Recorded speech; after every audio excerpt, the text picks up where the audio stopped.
All right, Matt, is this social media censorship of conservative politicians for the crime of being conservatives, did it reach another level today?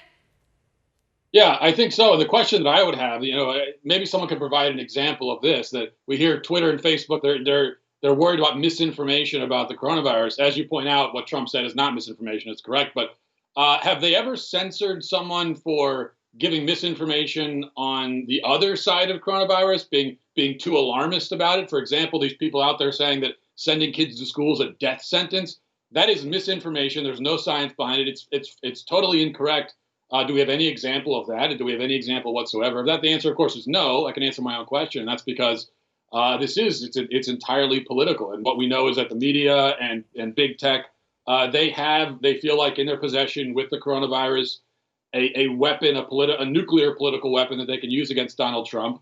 And that's exactly what they're doing. It's not conspiratorial to say that. That's very clearly what they're doing here. No, and what big tech is doing, and the mainstream media plays a part in this, so I would lump them all together, is they're assuming that everybody who watches them and everybody who listens to them are stupid. They're essentially assuming that you are dumb because we have the data. I mean, I read it in the monologue. 86 children have died from COVID-19. Each and every loss of life is tragic. No argument there. But approximately 500 children die every year in our country alone from the seasonal flu. I mean, we have that data in front of us. This isn't something where it's one opinion versus another opinion. There's fact. Fact can't be swayed by what you want to be true. It's simply true objectively. This is true objectively that COVID-19 is not as big of a risk for kids as it is for adults or vulnerable populations. Why pick this fight?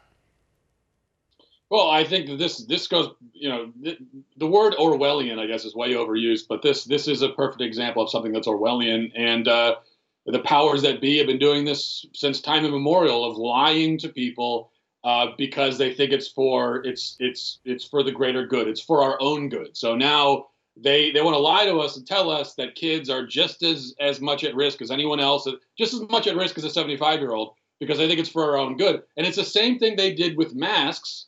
Back, you remember back in March, we were being told, actually, don't wear the mask, don't wear. The Surgeon General said, stop wearing masks.